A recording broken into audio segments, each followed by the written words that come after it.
संसार सागर जलोत्तरणे प्रपोता रत्नत्रयेषु निरता जिन धर्म धीरा रागादिदोष रहिता तम भंजनाये विद्यादिसागर गुरुवः शिरसा हि वन्द्या विद्यादिसागर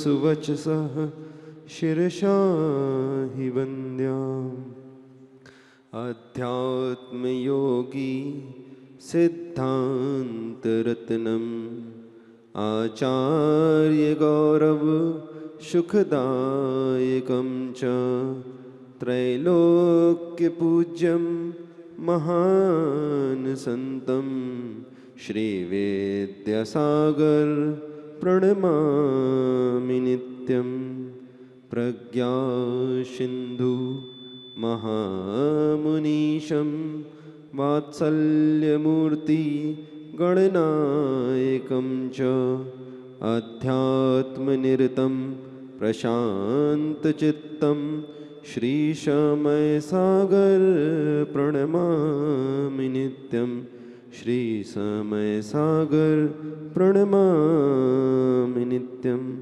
बोलिए अनंतानंत सिद्ध परमेष्टि भगवान की, मूल नायक श्री आदि ब्रह्मा आदिनाथ भगवान की, गिरनार पर्वत से ऊर्जन शिखर से मोक्ष पर अरिष्ट नेमी नेमिनाथ भगवान की, आचार्य भगवंत गुरुदेव श्री विद्यासागर जी महामुनि राज की, विद्याकुल शिरोमणि आचार्य भगवंत गुरुदेव श्री समय सागर जी महामुनि राज की, 3 कम 9 करोड़ महामुनि राजों की।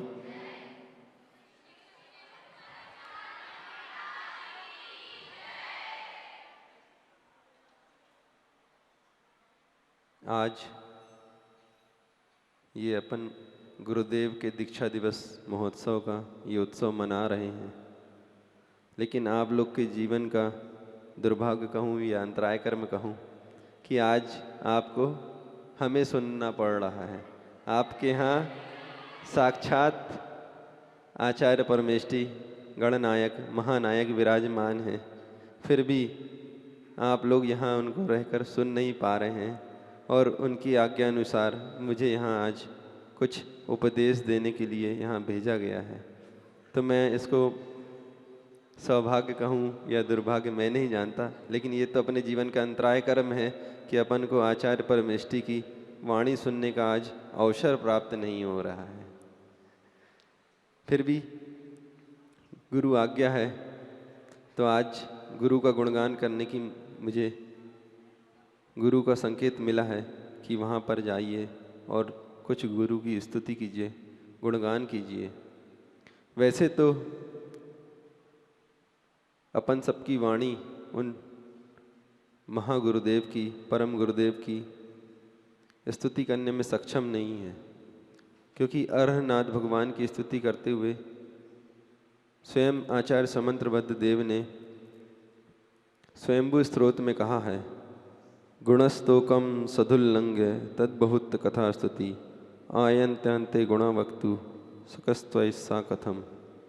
अर्थात स्तुति किसे कहते हैं, ऐसा आचार्य समंत्रबद्ध स्वामी कह रहे हैं, स्तुति किसे कहते हैं? गुणों का अतिक्रम करके कथन करना ही स्तुति कहलाता है। लेकिन हम इतने तुच्छ हैं कि जब गुरुदेव में इतने अनंत गुण विराजमान हैं तो उनके गुणों का अतिक्रम किस प्रकार करेंगे, क्योंकि उनके पास अनंत गुण हैं, सीमातीत हैं। फिर भी आज अपन थोड़ा सा चेयोपसा में थोड़ा सा ज्ञान है और आ गए उनकी स्तुति करने। ये भी सूरज को दीप दिखाने जैसा है। फिर भी अपन अबोध बालक होते हुए भी थोड़ा प्रयास करेंगे कि गुरु के कुछ गुणों पर प्रकाश डाला जाए, उनकी कुछ वंदना स्तुति की जाए, उनके उपकारों को, उनकी वात्सल्य को आज यहाँ प्रस्तुत किया जाए कि उनके कितने उपकार थे अपने जीवन में। वैसे तो ऊपर जिसका अंत नहीं वैसे तो ऊपर जिसका अंत नहीं उसे आसमान कहते हैं, ऊपर जिसका अंत नहीं उसे आसमान कहते हैं। जहाँ पर धरती पर अर्थात इस धरा पर, इस धरती पर जिसका अंत नहीं उसे गुरुदेव विद्यासागर कहते हैं। पहले आंसू आते थे और गुरुदेव आपकी याद आ जाती थी। पहले आंसू आते थे और गुरुदेव आपकी याद आ जाती थी, और अब गुरुदेव याद आते हैं और आंसू आ जाते हैं। अब गुरुदेव पहले याद आते हैं और आंसू आ जाते हैं। गुरुदेव आपके साथ बिताए पलों की यादें जब रह रह कर आती हैं। गुरुदेव आपके साथ बिताए पलों की यादें जब रह रह कर आती हैं। गुरुवर दिल में दर्द सा होता है और ये आंखें भर भर जाती हैं। दिल में दर्द सा होता है और ये आंखें भर भर जाती हैं। न दिल से आपकी जुदाई का दर्द जाता है, न दिल से जुदाई का दर्द जाता है, न ही ये आंखें अब सोती हैं। अब समझ में आता है गुरुदेव उनका दर्द जिसकी इस दुनिया में माँ नहीं होती हैं। अब समझ में आता है उनका दर्द जिसकी इस दुनिया में माँ नहीं होती हैं। आज अपन अपने जीवन में गुरु की अनुपस्थिति को महसूस कर रहे हैं, लेकिन फिर भी अपन सबका बहुत बड़ा सौभाग्य है कि उस अनुपस्थिति को पूरा करने के लिए अपने हाथों में गुरुदेव ने ऐसे एक महान तपस्वी आध्यात्म योगी संत छोड़ के गए हैं, जिनका नाम है आचार्य भगवंत समय सागर जी महाराज, जिन्होंने 40 साल तक सिर झुकाकर मौन रहकर मात्र गुरु के उपदेश को सुना ही नहीं बल्कि अपने जीवन में उतारा है, अंतरंग में उतारा है। ऐसे गुरुदेव का अपन सबको सानिध्य प्राप्त हो रहा है। ये हमारा बहुत बड़ा सौभाग्य है कि गुरुदेव को कितनी चिंता थी कि जाते जाते वो हम सबकी व्यवस्था कर गए और ऐसे मजबूत कंधों पर और पवित्र हाथों पे हमारी बागडोर सौंप गए, जो कि हम सबको आज बहुत ही वात्सल्य के साथ और बहुत ही विशालता के साथ आगे बढ़ा रहे हैं। एक छोटा सा संस्मरण बोल दीजिए कि अभी जब कुछ दिन पहले गुरुदेव जब आपके इस विद्यालय में निरीक्षण करने के लिए आए हुए थे, तो जब 2-2.5 घंटे तक उन्होंने प्रत्येक बच्चों की, प्रत्येक दीदियों की सब कुछ बातें सुनी और उनको देखा कि किस प्रकार बच्चे शिक्षा और संस्कार ग्रहण कर रहे हैं, उसके साथ साथ धर्म का पाठ सीख रहे हैं। तो जब मैं उनके साथ साथ प्रत्येक कक्षा में जा रहा था, सुन रहा था, तो वो हर चीज़ में हर बच्चे के लिए कोई ना कोई गुण बता रहे थे कि देखो ये कितना अच्छा है इन्हें। यहाँ तक कि एक जगह तो जब बच्चे लोग कॉपियाँ दिखा रहे थे तो इंग्लिश के कुछ लाइनें लिखी हुई थी, तो मेरी ओर देखकर कहते हैं देख लो तुमसे भी अच्छी राइटिंग है। तो अल्प कौतुक करते हुए गुरुदेव कैसे बच्चों का उत्साहवर्धन कर रहे थे कि देख लो आपसे भी अच्छी राइटिंग है। तो बोला जी गुरुदेव, लेकिन मन में एक विचार आया गुरुजी ने हमारी राइटिंग कब देख ली। लेकिन कहीं ना कहीं कुछ देखा होगा तब तो उन्होंने कहा। और जब पूरा स्कूल घूम के वो वापस आए तो हमने गुरुदेव से कहा कि गुरुजी आपने बहुत अच्छा किया, आपके उस विद्यालय में पहुंचने से बच्चों का उत्साहवर्धन हो गया। तो गुरु की दृष्टि देखो कितनी बड़ी होती है। गुरुजी ने क्या कहा, उत्साहवर्धन नहीं संवर्धन। उत्साहवर्धन किसको बोलते हैं और संवर्धन किसको बोलते हैं, ये समझना होगा। गुरुजी का ये बोलना था कि गुरुदेव ने, आचार्य भगवंत ने इस स्कूल का, इस विद्यालय का प्रारंभ किया है, सभी दीदियों को यहाँ प्रशिक्षित करके यहाँ रखा है, तो उन्होंने सबका उत्साहवर्धन किया है। अब तो मेरे ऊपर एक जिम्मेदारी छोड़ गए हैं, उसका नाम है संवर्धन। मुझे अब कुछ नया नहीं करना है, जो पहले से गुरुदेव करके गए हैं उन सब चीज़ों को बस व्यवस्थित उसी प्रकार से आगे बढ़ाना है, चलाना है, अर्थात उसका संवर्धन करना है। तो इस प्रकार गुरुदेव का हमेशा ये सोचना रहता है, वो कभी भी अपने ऊपर कर्तृत्व भाव नहीं लाते हैं। हमेशा क्या चाह रहे हैं कि जो गुरु की चीज़ है बस उसी को संभालना है, उसका संवर्धन करना है। देखो कितनी लघुता है ऐसे आचार्य भगवंत के अंदर, कितनी लघुता है। वो चाहते तो कहते हैं हाँ हाँ मेरे जाने से उत्साह बढ़ गया बच्चों का, लेकिन ऐसे भाव नहीं आए उनके अंदर, हाँ संवर्धन हो गया। तो इस प्रकार के गुरुदेव का अपन को सानिध्य मिला है। गुरुदेव के जाने के पश्चात, महाप्रयाण के पश्चात अपन सबको ऐसा लग रहा था, ऐसा महसूस हो रहा था कि ये अब क्या हो गया, आप कहाँ कहाँ चले गए गुरुदेव। हवा थम सी गई है, चारों ओर वीरानी छा गई है, सन्नाटा सा छा गया है, सब कुछ बदल सा गया है, सब कुछ छिन सा गया है। मौसम सा भी बदल गया है, बादलों ने गरजना छोड़ दिया है, बारिश ने समय समय पर बरसना छोड़ दिया है। चारों ओर जगत में आतंक, युद्ध, लड़ाइयाँ छिड़ गई हैं। असमय में बहुत सारी घटनाएं घट रही हैं, साधुओं के ऊपर उपसर्ग आ रहे हैं। आखिर गुरुदेव आप चले गए तो ऐसा क्यों हो रहा है? और हम अपनी क्या कहें? अपन सबको तो ऐसा लगता है कि हमारे ज़िंदगी में अब बचा ही क्या है, जैसे सब कुछ छिन गया हो। जिनके सहारे ज़िंदगी थी वो अब ज़िंदगी ही नहीं रही, जिनके सहारे हम चलते थे अब वो सहारे ही नहीं रहे। अब हमारी ज़िंदगी कैसे चलेगी? हमारी ज़िंदगी में कोई वजूद ही नहीं बचा है। आखिर हम करेंगे तो आगे क्या करेंगे? कौन हमारा मार्गदर्शन करेगा? कौन पथ प्रदर्शन करेगा?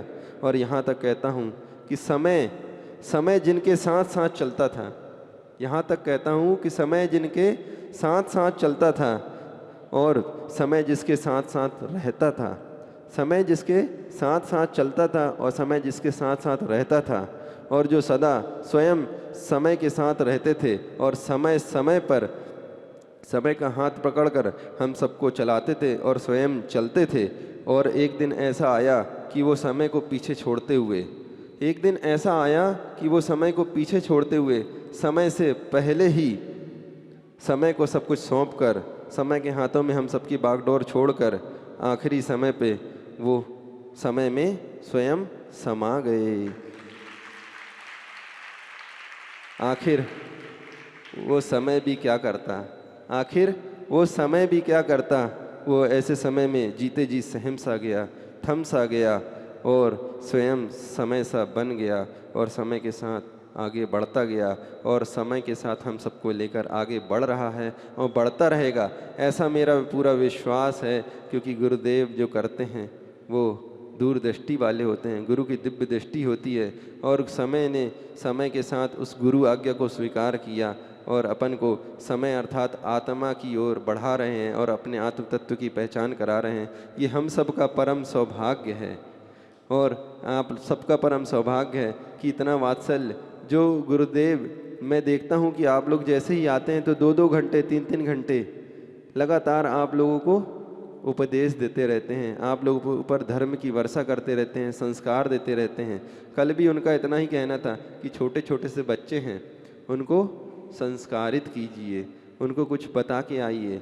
तो मैं ये कहता हूँ कि गुरुदेव ने क्या कहा कि आप सोच भले ही नहीं रखें, सोच, आप बच्चों से मैं कहना चाहता हूँ कि आप सोच भले ही नहीं रखें, अर्थात नई नई आविष्कार की करें, नए नए रिसर्च करें, नई नई पढ़ाई, नई नई एजुकेशन करें, सब कुछ करें, लेकिन संस्कार पुराने ही अच्छे हैं। गुरुकुल के संस्कार, गुरुजी के संस्कार, दीदियों के संस्कार, इन्हीं संस्कारों को आप लोग को अपने जीवन में लेके चलना है, आगे बढ़ाना है। ये परंपरा से आते हुए संस्कार, धर्म का उपदेश अपन को अपने जीवन में लाना है और अपनी आने वाली पीढ़ियों तक पहुंचाना है। ये अपन सबका परम कर्तव्य है।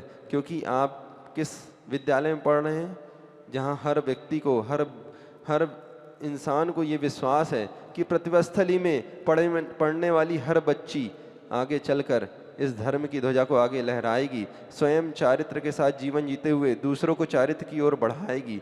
और गुरुदेव की कितनी अच्छी दिव्य दृष्टि थी कि वो आप लोग के लिए क्या कल उन्होंने क्या कहा अपने वक्तव्य में कि मैं क्या चाहता हूँ। क्या आप लोग गुरु के सपने को पूरा नहीं करना चाहते?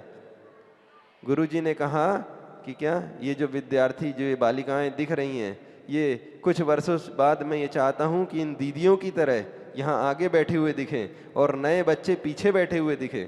कितनी अच्छी दिव्य दृष्टि है गुरुदेव की। गुरुदेव चाहते हैं कि आपके सबके जीवन में चारित्र आए। आप सब भी तो यहीं अभी भजन में या पूजन के समय गा रहे थे क्या कि गुरुदेव आप आ जाओ तो हम सब दीक्षा ले लेंगे। बोलना तो बहुत आसान है। देखो, गुरु जी को मानने वाले संसार में कितने लोग थे? लाखों लोग थे, करोड़ों लोग थे जो गुरु जी के मानने वाले थे, गुरु जी के भक्त थे। लेकिन आप लोग को ये विचार करना होगा कि गुरु के जो भक्त होते हैं वो तो कई सारे हो सकते हैं, लेकिन आप सोचिए कि गुरु के शिष्य कितने लोग हैं। जो गुरु का भक्त होता है वो गुरु के चरणों को छूता है, और जो गुरु का शिष्य बनता है वो गुरु के आचरण को छूता है। तो आपको ये विचार करना है कि गुरुदेव के शिष्य बनने वाले 2, 2.5, 3 हज़ार लोग ही थे जो गुरुदेव के द्वारा दीक्षित हो पाए, व्रतों को ग्रहण कर पाए, प्रतिमाएं ग्रहण कर पाए। तो मात्र गुरु को जीने वाले 2, 2.5, 3 हज़ार लोग थे। अब आप लोग को सोचना है चारित्र कितना कठिन होता है। तो एक हाई को लिखा था, गुरु को मानो गुरु की ना मानो, उन्नति ना हो उत्थान ना हो। तो आप सबको क्या करना है, गुरु बस को नहीं मानना है, गुरु की भी मानना है, तब तो आप लोग का उत्थान हो पाएगा। क्योंकि इस संसार में ज़्यादातर लोग गुरु को मानते रहते हैं कि, और हम गुरुदेव के चरणों में आते हैं और क्या कहते हैं, हे गुरुदेव, मैं बहुत वर्षों से, बहुत सालों से भटक रहा था, आज तक मुझे गुरु नहीं मिले थे। वो कहते हैं कि गुरुदेव, मैं कितने जन्मों से भटक रहा था कि मुझे गुरु नहीं मिले। लेकिन कितने कम लोग हैं जो गुरु जी के चरणों में आके बोलते हैं, हे गुरुदेव, मैं इतने जन्मों से भटक रहा था, मुझे आपका शिष्य बनना है। जैसे ही आप सोचो कि आप जैसे ही गुरुदेव के चरणों में जाओगे और हाथ जोड़ करके बोलोगे कि हे गुरु, हे गुरुदेव, मुझे आज मेरे गुरु मिल गए, आप जैसे ही बोलोगे तो आपका सिर ऊपर की ओर उठेगा, आपकी जो आवाज़ है, आपकी उष्मा है, वो ऊपर की ओर जाएगी, जो अहंकार का प्रतीक होती है। आप सबको इस चीज़ को बोल के देखिएगा कि हे भगवान, मुझे मेरे गुरु मिल गए, आपका सिर ऊपर की ओर जाएगा।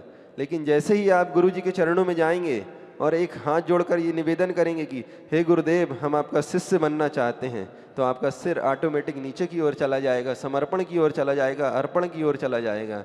तो आज हम सबको ये संकल्प लेना है कि हम जब भी गुरु के पास जाएंगे, आचार्य भगवंत के पास जाएंगे, तो हम एक चीज़ कहेंगे, हे गुरुदेव, हम आपका शिष्य बनना चाहते हैं, आपके इस चरण सन्निधि में आना चाहते हैं, अपने आप के आचरण को, चारित्र को ऊपर बढ़ाना चाहते हैं। क्योंकि इस दुनिया में, इस जीवन में अगर कोई चीज़ है वो है दुर्लभ है तो चारित्र। इस जीवन में कोई चीज़ दुर्लभ है तो वो क्या है, चारित्र। कैसे? क्योंकि एक इंग्लिश की बहुत अच्छी लाइन बोल रहा हूँ मैं कि beauty catches the attention, beauty catches the attention but character catches the heart. Beauty catches the attention, but character catches the heart. But now in this time, beauty faces is everywhere, but very hard to find good character. और आप सब लोगों का बहुत सौभाग्य है कि आपके पास आपको पढ़ाने वाली शिक्षिकाएं, आपको समझाने वाली, आपका पालन पोषण भरण करने वाली शिक्षिकाएं वो बाल ब्रह्मचारिणी हैं। आपका कितना सौभाग्य है। अच्छे चारित्र के साथ प्रतिमा आदि इत्यादि लेके, संयम को लेके, व्रतों को ग्रहण करके, वो आप सबके ऊपर रात दिन मेहनत करके आप लोग की सुरक्षा कर रही हैं। क्यों? कि ये जिन धर्म का झंडा हमेशा फहराता रहे। और साथ में एक और चीज़ है, वो अपने जीवन में कर्तव्य दीक्षा का पालन करते हुए गुरु की आज्ञा का पालन कर रही हैं। क्योंकि गुरु किससे प्रसन्न होते हैं? गुरु आज्ञा पालने से। एक बहुत अच्छी सूक्ति है संस्कृत में, गुरुणाम आज्ञा गुरुणाम अविचारणीया, आज्ञा गुरुणाम अविचारणीया। अर्थात गुरु की आज्ञा मिलते ही ये विचार नहीं करना चाहिए कि मुझे इसमें मेरा हित है कि अहित है, इसमें मेरा घाटा है कि फ़ायदा है, आगे क्या होगा, कैसे होगा, ये सब विचार नहीं आना चाहिए। जी भर के गुरु के सामने जी कहना चाहिए। इसका नाम है आज्ञा गुरुणाम अविचारणीया। उसमें संशय नहीं करना चाहिए कि जो भी गुरु कह रहे हैं उनकी दिव्य दृष्टि है, वो मेरे जीवन के हित के लिए कह रहे हैं, ऐसा हमें विचार करना चाहिए। ऐसे ही आपको आपकी जो शिक्षिका गुरु हैं उनकी बात को विचार नहीं करना चाहिए, तुरंत स्वीकार करना चाहिए कि जो दीदियाँ कह रही हैं वो हमारे हित के लिए है, हमारे जीवन के लिए है। मेरे जीवन में जो कुछ भी अच्छा होगा वो सब मेरे गुरु का है, जो कुछ भी बुरा है मेरी गलतियों का फल है। तो अपन को अपने जीवन में ऐसा ही विचार करना चाहिए, ऐसा ही सोचना चाहिए, हमेशा अपना सब कुछ गुरु के चरणों में समर्पित कर देना चाहिए। क्योंकि अपने जीवन में जब अपना जन्म होता है तो प्रथम गुरु के रूप में गुरु माँ मिलती हैं, जो इस कोख से अपन को इस संसार सागर में डालती हैं। आगे बढ़ते हैं तो लौकिक गुरु के रूप में आपकी शिक्षिकाएं और शिक्षक मिलते हैं, जो अपन को शिक्षाएं देते हैं। फिर और आगे बढ़ते हैं तो गुरु मिलते हैं जो अपन को जीवन में धर्म और चारित्र की ओर बढ़ाते हैं। ये 3 माँ सबको ही सुने होंगे, लेकिन हम कुछ अलग कहते हैं कि हमारे जीवन में 3 माँ हुई हैं, लेकिन हमारे जीवन की प्रथम माँ गुरु माँ हैं। वो हैं आचार्य भगवंत समय सागर जी महाराज, जिन्होंने हमें इस धर्म के बारे में बताया, सिखाया, पढ़ाया। और आचार्य भगवंत भी हैं जिन्होंने हमें व्रत दिया। इस प्रकार प्रथम गुरु माँ के रूप में गुरु समय सागर महाराज जी और आचार्य भगवंत गुरुदेव विद्यासागर महाराज जी हैं। दूसरे गुरु होते हैं अपने जीवन में जो शिक्षक देते हैं, शिक्षा देते हैं, जिनको अपन बोलते हैं महात्मा। तो वो दूसरे गुरु भी हमारे जीवन में आचार्य भगवंत ही हैं, जिन्होंने हमें शिक्षा दी, चारित्र दिया। और तीसरे होते हैं परमात्मा। तीसरी माँ होती हैं परमात्मा। वो भी हमारे जीवन में गुरु हैं। क्यों?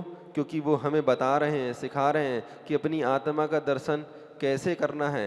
तो इस प्रकार हमारे जीवन में तीनों माँ एक ही रूप में प्राप्त हुई हैं। वो हैं आचार्य भगवंत गुरुदेव विद्यासागर महाराज जी और अब हैं आचार्य भगवंत गुरुदेव श्री समय सागर जी महाराज जी। ये अपन सबका परम सौभाग्य है कि गुरु माँ, महात्मा और परमात्मा तीनों का जो एक रूप है वो अपन सबको यहीं बैठे बैठे देखने मिल रहा है।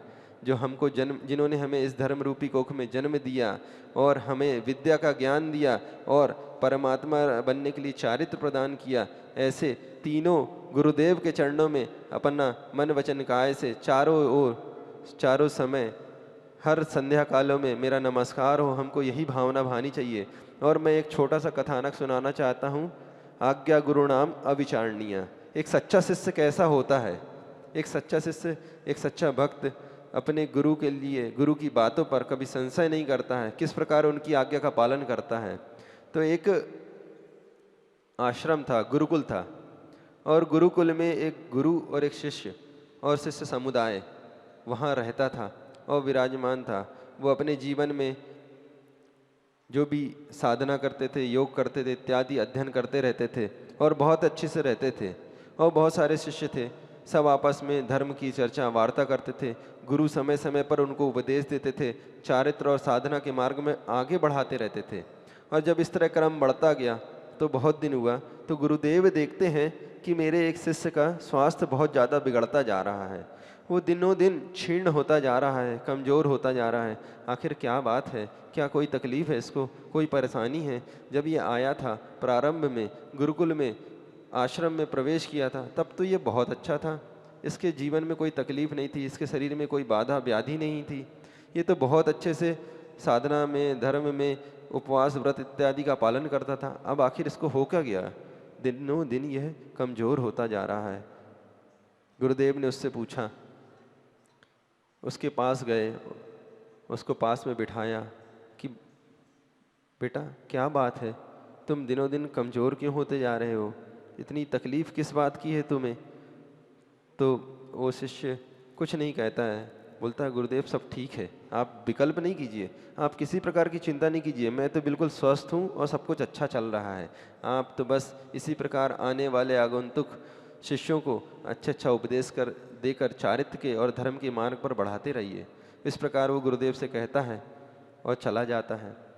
लेकिन फिर भी गुरुदेव के मन में अपने शिष्य के प्रति वात्सल्य, प्रेम और चिंता तो रहती ही है। भले वो मुख से व्यक्त ना करें तो गुरुदेव चिंता कर ही रहे थे।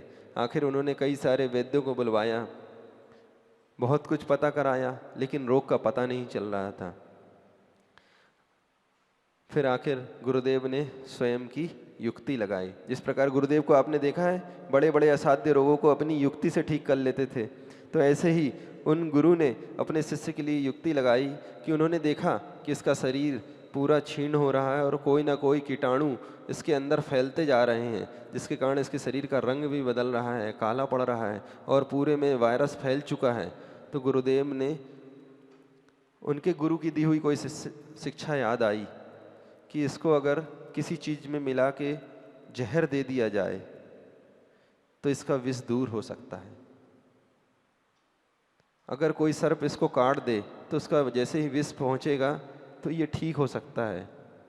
तो एक दिन उन्होंने देखा कि आश्रम में एक सर्प निकला है। तो गुरुदेव को जैसे ही उन सब शिष्यों ने बताया कि आज एक बहुत बड़ा, लंबा सा, बड़ा सा, काला सा फण फैलाया हुआ सांप वहाँ पास है गुरुदेव, हम सबको बहुत डर लग रहा है, उसको यहाँ से दूर कीजिए। तो गुरुदेव ने उसी शिष्य को बुलाया जिसका स्वास्थ्य बहुत खराब था, लेकिन बहुत ही वो नम्र और आज्ञाकारी शिष्य था। तो गुरुदेव ने उससे कहा कि देखो वहाँ एक सर्प आया हुआ है, जरा उसकी लंबाई नाप के आना और वो कैसा दिखता है क्या है मुझे बताना। तो शिष्य ने बिल्कुल भी विचार और संशय नहीं किया कि गुरु ने इतने खतरनाक इतने डरावने सर्प के पास मुझे जाने के लिए कहा है, मैं कैसे जाऊंगा, क्या करूंगा, ये मेरे गुरु हैं कि मेरे दुश्मन, ऐसा विचार नहीं किया। उसने गुरु की आज्ञा सुनते ही जी कहा और तुरंत वहाँ पास पहुँच गया।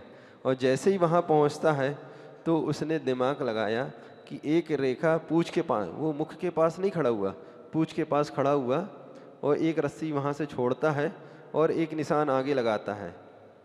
और जैसे ही वो सर्प वहाँ कुछ हलचली करता है तो सर्प वहाँ से थोड़ा आगे बढ़ता है, तो उस पीछे पूँछ से वहाँ निशान तक वो उसकी लंबाई नापता है और गुरु के पास आके बताता है कि वो तो 5 फीट लंबा सांप था गुरुदेव, बहुत काला मोटा और जहरीला है। तो गुरुदेव सोचते हैं कि मेरी युक्ति तो फेल हो गई, मैं ये चाह रहा था कि वो खतरनाक सर्प इसे डस ले, लेकिन ऐसा तो हुआ नहीं। तो गुरुदेव ने फिर दिमाग लगाया, थोड़ी देर बाद फिर ऐसा ही हुआ, कुछ दिन बाद फिर सर्प निकला एक। तो इस बार जैसे ही गुरु जी को पता चलता है कि एक आश्रम में बहुत ही बड़ा सा डरावना सा काला सांप निकला है, तो इस बार गुरुदेव फिर उसी शिष्य को बुलाते हैं, लेकिन इस बार क्या आज्ञा देते हैं कि जाओ वहाँ जो सर्प निकला है उसके मुख में जो दांत हैं उसको गिन के आओ कि उस सर्प के मुख में कितने दांत हैं। तो वहाँ खड़े जो अन्य शिष्य थे वो सब के सब डर जाते हैं, आखिर ये गुरु हैं किसके दुश्मन, इसको मारना चाहते हैं क्या, ऐसा कैसा आदेश दे सकते हैं गुरु होकर कि जाओ तुम उस सर्प के मुख में हाथ डालकर उसके दांतों को गिन के आओ। ये भी कोई बात हुई क्या? यह अपना जीवन यापन करने, अपने जीवन को उन्नत बनाने यहाँ आया है कि अपने जीवन का बलिदान देने आया है? मैं होता मैं तो बिल्कुल नहीं जाता। लेकिन इतना सब आवाज़ होते हुए भी वो शिष्य हाथ जोड़ता है और गुरु के चरणों में कहता है कि गुरुदेव जैसी आपकी आज्ञा, मैं आपकी इस आज्ञा को भी पूरा करूँगा, इसमें मुझे जरा भी संशय नहीं है। आखिर आप मुझे ऐसा क्यों बोल रहे हैं, मैं तो जाऊँगा। और वो शिष्य था जो वो चला गया, उस कक्ष में पहुँचता है जहाँ सर्प वो पड़ा हुआ है और उसकी एक पूँछ पर पैर रखता है और उसके मुख को पकड़ता है और मुख को जैसे ही खोलता है पीछे से दबा के और उसके दांत गिनने के लिए उंगली आगे करता है, तो मुख थोड़ा सा ढीला पकड़े होने के कारण सीधा उसका दांत जो विषैला दांत है उसके उंगली पर लगता है।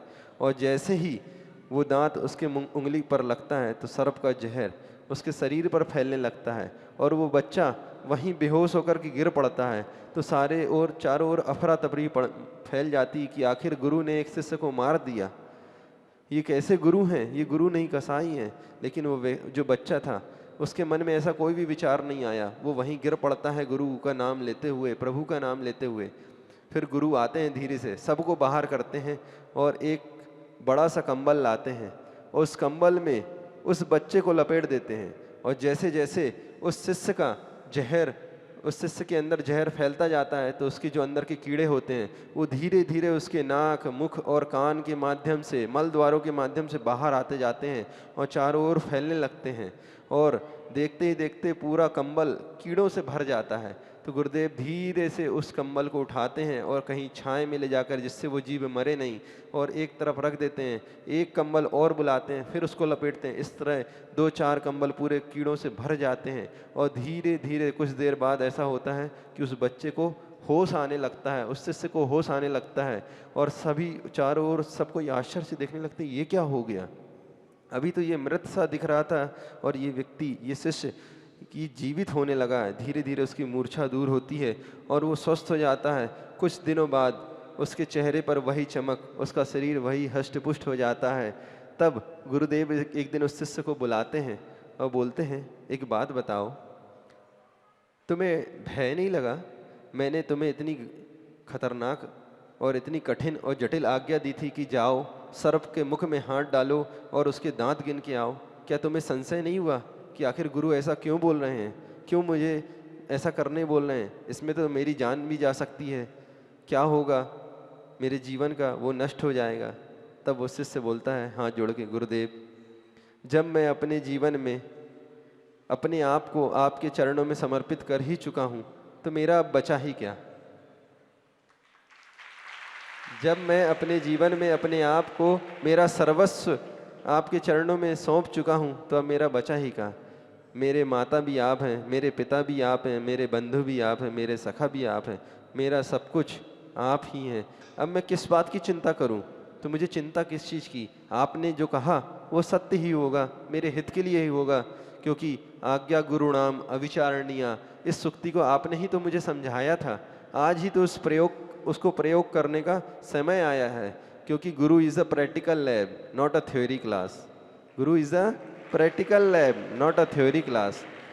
तो अपने जीवन में गुरु ही प्रयोगशाला होते हैं और प्रयोग होते हैं, और अपने पास तो सिर्फ मात्र कोरा ज्ञान होता है। अगर उस ज्ञान के चक्कर में हम अपने गुरु के विश्वास को तोड़ दें या उन पे संशय करने लें तो हम तो जीते जी ही मृत ही समान हो जाएंगे। इस प्रकार वह शिष्य अपने गुरु से बोलता हुआ उनके चरणों में गिर पड़ता है कि देखिए गुरुदेव, मैंने आपके ऊपर आंख बंद करके विश्वास किया तो आज मैं स्वस्थ हो पाया हूँ और इस चारित्र और साधना को बचा पाया हूँ, नहीं तो अन्यथा मेरी तो मृत्यु आनी ही थी, वो निश्चित थी, क्योंकि मेरे अंदर इतने ज़्यादा कीड़े फैल चुके थे कि कुछ दिन बाद मेरा जीवन ही नष्ट हो जाता। इसलिए मैं अपना जीवन गुरु के चरणों में समर्पित कर पाया। इस दिन मुझे विश्वास है कि मैं एक दिन परमात्मा जरूर बन पाऊंगा, क्योंकि मैं मोक्ष मार्ग पर चलकर, गुरु की आज्ञा पर चलकर एक दिन उस आत्म तत्व को प्राप्त कर पाऊंगा। बस मेरी यही भावना है। इस प्रकार वह गुरु जी के चरणों में लेटकर उनको प्रणाम करते हुए, अपने अश्रुपात करते हुए उन्हें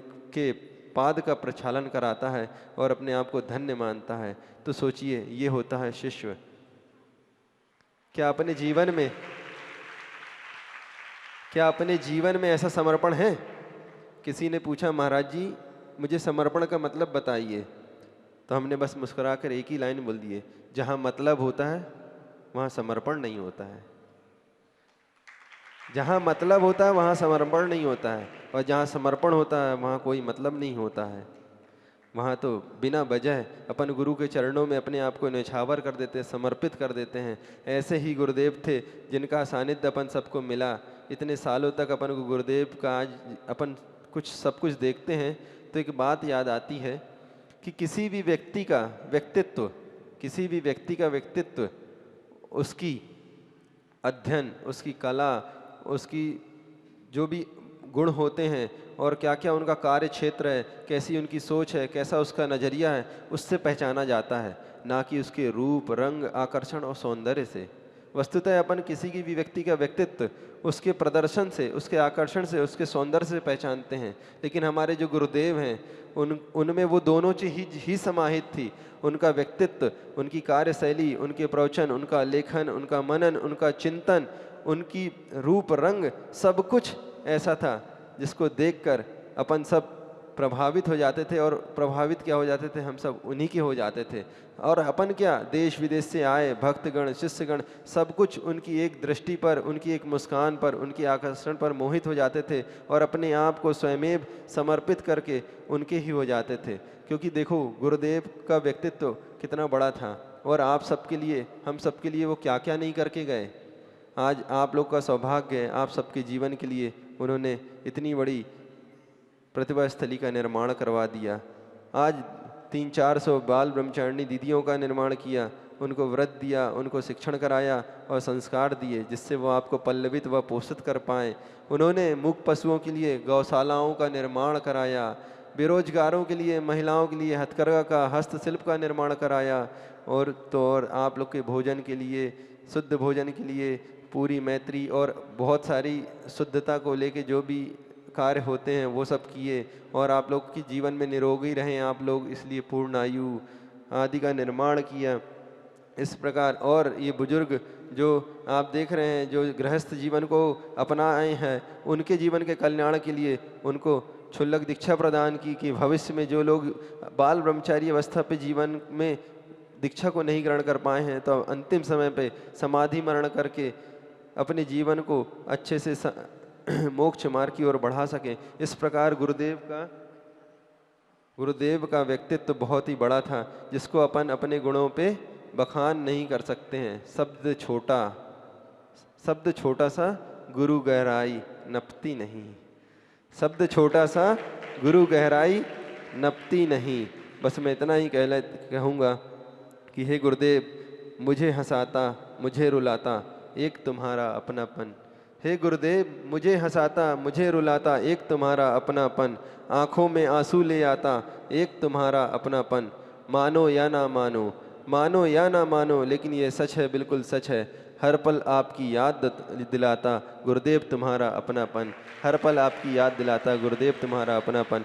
इसी भावनाओं के साथ मैं आचार्य भगवंत के चरणों में नमोस्तु करता हुआ यही भावना बाऊँगा कि मेरा अंतिम मरण समाधि मरण हो और मैं आपके ही जैसे मोक्ष मार्ग पर चलते हुए रत्नत्रय की साधना करते हुए इस आत्म तत्व को प्राप्त कर सकूं। इसी भावनाओं के साथ अहिंसा परमो धर्म की जय।